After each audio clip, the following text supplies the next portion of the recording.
Hey everybody, it is June 2nd, 2020. The crazy year continues. I'm Charlie Miller, founder of Unitonomy. I'm joined by Dr. Brad Shuck from the University of Louisville, Martin Lowe on Plain Consulting. This is our 20th episode, which has taken me 20 episodes to get my sort of weird pointing down with the mirrored video here, but nailed that. Martin knows where his mute button is nowadays. We are at the end of what we consider our first season here, episode 20. This has been fun. We've never done anything like this. I don't think any of us. So it's been good just sort of kind of getting the muscle down of how do we talk about things publicly. And I think it's interesting. We're going to talk today on a sensitive subject. The whole country is enraptured by the protests and racial tensions that have surfaced because of George Floyd and here locally Breonna Taylor in Louisville and their needless deaths. The police brutality, and it's a great conversation that needs to happen, and it's happening in some very productive ways. And there's so many good stories that are getting overshadowed by how some of the protests have turned violent. A lot of times, that's police-led violence. We don't really need to go into that or the causes of anything of that. This show's about employee connectedness. So I think the lens we want to bring to the conversation is in the workplace. What should people be talking about or doing right now with everything else that's going on? Because I don't think anyone thinks that once you kind of walk into work, everything out there just stops. If COVID-19 has taught us anything, is this idea of this work and life living into two separate buckets. It really was a bullshit lie all along. It was this metaphor we used to sort of kind of train our brain to kind of do one thing or the other and find a balance between the two. But if anything's true, we now realize that tension's not something you can ignore. And I think when we think about racial tension, that's not something that should be ignored any more than it has been. When we look at companies around the country in the last decade, a lot of the bigger companies have done things that are great, like find a chief diversity officer and really focus on inclusion. And that's great. With Unitonomy, we really try to support smaller companies. And a lot of these smaller companies don't have the means to go out and hire people that have a lot of experience in these roles, and they are probably looking right now, what can we do? We don't have all the knowledge or resources, and so hopefully today we can provide them a little guidance on how to further the conversations inside. One last preface, though, to us talking about today. I think we just need to have a message of empathy here. We're three white guys talking about this. We had wanted to end the season when we planned this 2 months ago during the beginnings of the pandemic, that we wanted to end on inclusion. Kind of weird that that's happening, literally right now with what's going on this week. It's worth saying Black Lives Matter. And we could have gotten on people we know to be with us. That's a non-white person here, but that would have almost felt like a token person. And I talked a lot about this with my partner, Britton Skinner, Unitonomy. We think it's better to have a panel, and we'll do that in season 2. So it's not everyone looking at one person to sort of be a voice for the entire non-white community. But again, we are three white guys talking about this, and we can only do so much here in terms of having a conversation about it. But you guys have a lot of experience in the world of employees and building empathy and building connectedness. So I'm sure there's plenty of good resources to talk about today as a step. So I'm going to start with this one, which is, what should leadership be doing? It's the same question we asked at the beginning of COVID-19 and the social distancing when everyone had to shift to work from home. What should leadership be doing? Literally today on the Tuesday, we're like 4 or 5 days into the massive protests and curfews, etc. Martin, I'll start with you on Plain Consulting. What comes to mind? It's the same thing we've been saying, right? In my mind, none of the stuff that we're dealing with right now is new. In terms of the underlying root causes and issues. So, the issues with policing is not new. It's been around for a very long time. the concerns with, injustice, not new, been around for a very long time. Not maybe not appropriately dealt with, right? But not new. And just like this stuff's not new, the thing that you should do as a leader is not new either. You check in with your people, see how they're doing. There are a lot of people that they are nervous and scared right now. They don't have an understanding of what the future holds. They see all the turmoil that is around them. They are concerned, whether it's for the safety of their family, the wellness of their family, their relationship with, other parts of society, whatever it might be. Spend the time, check in on them, make some safe space for them to really tell you how things are going, and then try and help each person to the degree that you can, to the degree that it's appropriate with whatever it is that they're worried about. I mean, it's the same thing we've been talking about. It's the same thing pre-COVID, all of that. It's a difficult conversation, right? And it'd be very easy to duck. It'd be easy for us not to take on this topic in the show today. It'd be very easy for people to come in back to the office and just pretend it's not going on, right? How would that make someone feel, though, who's non-white, probably a minority in an office in a lot of cases? You need to have the conversation, and like almost anything that's difficult, talking is half the battle, right? Just letting sure people have a space to say what they need to say, and then listening, right? That's how all empathy and compassion always develop, which is listening. And companies should be doing that regularly, not just in moments like this, but a good crisis is a great moment to have a meaningful conversation. So use it to further things. Absolutely. It was interesting. NPR had a little segment, and they talked about the store and the way that the store typically would handle an issue with like a customer that comes through. And typically they would talk to the customer, wouldn't call the police. It was a nonviolent thing. They would talk to the customer and they would work it out. And they had people in the community who were like, yeah, these people always made me feel like I didn't feel profiled. I didn't feel different. I felt like I was part of the community. And it all starts with, they would just talk to people. Even when there was an issue, they would just talk to them, and it just goes so far. Dr. Shuck, you have a great message about the importance of compassion. What's been going through your mind have you been seeing the events unfolding? I think the thing that I've been thinking the most about has been around judgment. And when we talk about compassion and its connection to empathy is being able to listen to somebody, to understand to do what you can to understand their experience without a judgment statement on it. And I've seen so much judgment. And I couldn't agree more with Martin about listening. I think what leaders can do right now is listen to the people of color who work in your company and your organization, and just listen. I've seen a lot of posts from friends who are Black, who are brown, who are of different colors, and the message is they're not okay. They don't feel safe, they don't feel comfortable, and gosh, I think listening can go a really, really long way right now. Empathetic listening. No judgment. I just want to hear you. I want to create a space for you to be able to be yourself and to voice your opinions and how you're feeling right now without the fear of judgment on my end. Here's what I'd say about inclusion. I think companies do a lot of things to help build morale and drive connectedness and to drive things like engagement. Free coffee and tea in the break room, parties on Fridays sometimes. They have benefits and bonuses and recognition programs, and all that stuff is awesome, and you need that. But I'm telling you, it doesn't work. None of that matters if somebody comes to work and feels excluded because of the color of their skin, because of the religious view that they have. None of that stuff matters.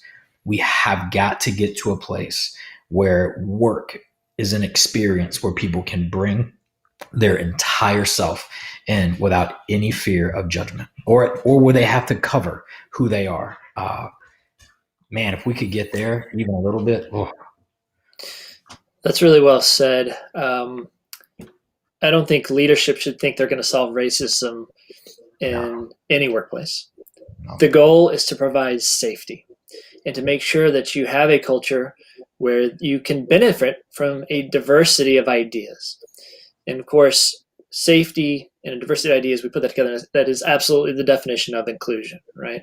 It's not just about having people who look different or go to different types of churches or whatever it is, but it's the idea that everyone feels safe, as you said, Brad, to be their full self in the work. And that's when people will thrive. But conversation and listening is so important. Companies can commit to anti-racist corporate policies. And I think, again, bigger companies hopefully have started moving down this road a while back. Smaller companies, maybe they haven't gotten there yet because they're just getting their feet under them with building their business. Now's a great opportunity to call time out and realize it's time to do that and be public about those commitments so that you have to stick to them. There's a woman I follow on Twitter who's fantastic. Her name is Dr. Erin L. Thomas. Her Twitter hashtag is Dr. Erin L. Thomas, PhD. Oh. She's the Chief Diversity Officer at Upwork. Upwork's a technology company.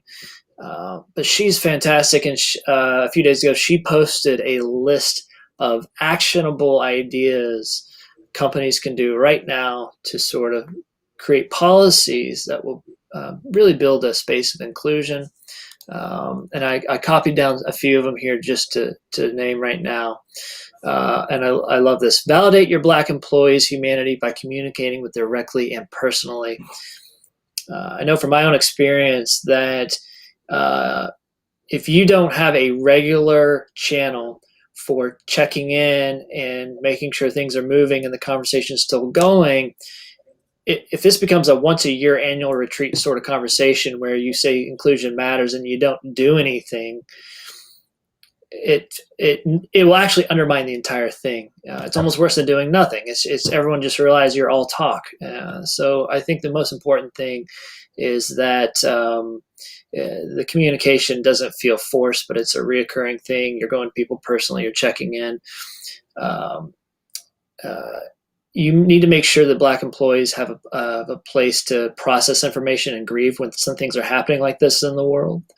You need to protect Black employees' time and their ability to heal, go to community gatherings, get therapy, whatever it is they need.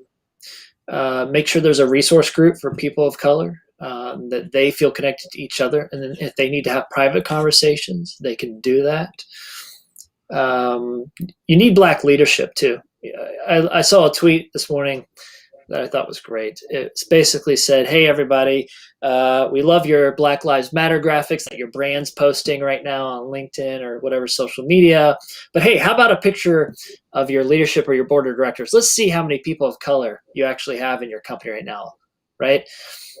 That matters as much as anything right now to make sure there's leadership at the helm that can really identify with these issues. If you go to her Twitter feed, you can find this full list, and we'll post a link to it in the text with our live stream here today, so you can read the full checklist. But another resource that I think is really valuable for people to check out, if you're, again, a smaller company and you just want to know where to start, projectinclude.org. Projectinclude.org has a great list of recommendations where you can go through one by one how to define your culture and employee life cycle and hiring, all the things we like to talk about in terms of cultivating culture. But this is all through the lens of inclusion. So it's like, yeah, you want to do this thing about defining your culture, but have you left out the part how it's going to actually connect to people of color in a meaningful way? So it's a really nice way of going forward as you make plans. And the last thing I'll note is accountability. Like I said, I think it's important that no matter what steps you're taking, that you're framing them somehow in a permanent way so that you can keep pointing back to it. And you can hold yourself accountable, you can hold each other accountable. But it's, again, not going to be the sort of thing where this week we talk about it because of the crisis. and then a month, we're back to COVID-19 or figuring out the next crazy thing that's hitting the world. And at this point, who knows what that's going to be, because it's 2020. Aliens. Yeah, I think it's important that if you're going to do something, you're holding yourself accountable, so that it's a perpetual piece of your business. Do you guys have any other thoughts you want to tack on right now? So I would add this. I think talking about diversity from an organizational perspective or from a leadership perspective is something a lot of leaders do. I think inclusion is something people talk about but don't actually do. And diversity, and I didn't come up with this. Another scholar came up with this. Diversity is being invited to the party, right? Hey, you're invited to the party, but please sit along the wall. Please don't talk. Also, you can't have these things. Inclusion is being asked to dance. And inclusion, and that has an element of authenticity to it. And people know it. We know when diversity is something we're checking a block on. Inclusion is much more difficult because it requires us to have authentic conversations, sometimes uncomfortable and difficult conversations, but that honor the dignity of the person who is sitting in front of us or the group of people who are sitting in front of us. And those things can be difficult. That is leadership right now. And the last thing I'll say about this is, and we talked about this when we started the COVID-19 stuff, some of the day-to-day decisions are going to be forgotten. We're going to be 2 years down the line, and we will have forgotten how we made this decision or made that decision. People will not forget how you lead now. Leading now is going to be absolutely about how people feel today and how we make them feel and help them feel and empower them. What do you think? What do you think, Martin? I like the how we make them feel comment. I can't tell you how many companies I've seen with a signed EEO policy statement. It's mandatory from any attorney that you have that you're going to put up a statement that says you value diversity in some way, shape, or form. Right? I don't think that's ever made anybody feel good. Ever. I don't think that matters to people at all. And where the rubber hits the road is, how does my manager treat me? How does my team treat me? Do I feel like I have that connectivity? Do I feel like there's that inclusion? That's how you're going to get the best out of people. And that's how you're going to make a dent in this, whether it's at work, whether that's out in the world. All these policies, all these rules, all this stuff exists. And do people feel any better for it? The things that people feel better for are the one-to-one conversations and how they're treated in that moment. And as a manager and as a leader, it behooves you to focus your time there and not just say, oh yeah, we've got a diversity and inclusion program. That group over there meets about it and they read a directive about it once a year. The way that you actually get that to take shape and to get some value out of that process is that one-to-one interaction between the employee and their coworkers, or the employee and the manager. I think a good place to sort of wrap up today is to just make a few notes. One, I think a fair assumption for anyone that's white in the workplace is assume that anyone there of color feels less safe than you on a daily basis. And so that's the first bridge of empathy, of realizing they must feel less safe than me on so many different aspects of being here, whether it's getting to work or going home or just literally being in this office and sharing ideas. So understand that. They just innately are going to probably feel less safe of some nature. The other thing I want to note is Unitonomy. We make software for B2B, other businesses. We've been sitting on the sidelines of all this, whether it's COVID-19 or now Black Lives Matter and what's happening, just not knowing what can we do. So we took the mantra that Brad Shuck has championed here for a long time, which we love, which is compassion takes courage. I think it's a message that's really worth spreading right now. So we set up a website called compassiontakescourage.com, just putting that message on coffee mugs, sweatshirts, face guards. any money that we make through the sale of that gear and that clothing will go to Feeding America and the Urban National League. I think it's a perfect gift to give to someone, whether it's a friend or a family member or a colleague that is passive about all this. They that their heart's in the right place, but they don't know what to do. They're afraid of speaking up or doing anything. Maybe this is a gift that you can give them as a gentle nudge, saying, "Hey, compassion takes a little courage here." Movements like this require everyone to take a step forward and to say something, do something. I'm proud of us for talking about this today and not ducking it. Again, 3 white guys, but it's important that everyone is listening and talking right now, and that includes our colleagues. Any other thoughts, guys? No, I'm glad we had the conversation today, for sure. Yeah. Important to have. Yeah. All right, Yeah, no, same here. Yeah, well, fantastic way to wrap up season 1 of Employee Connectedness. Really appreciate you guys taking the time over 20 different days now. This has been awesome, and I love doing it with you all. And we'll come back later in the summer with round 2. Awesome stuff. All right. Thank you, everybody. Thanks for watching. We'll be back. Thanks, guys. See you guys.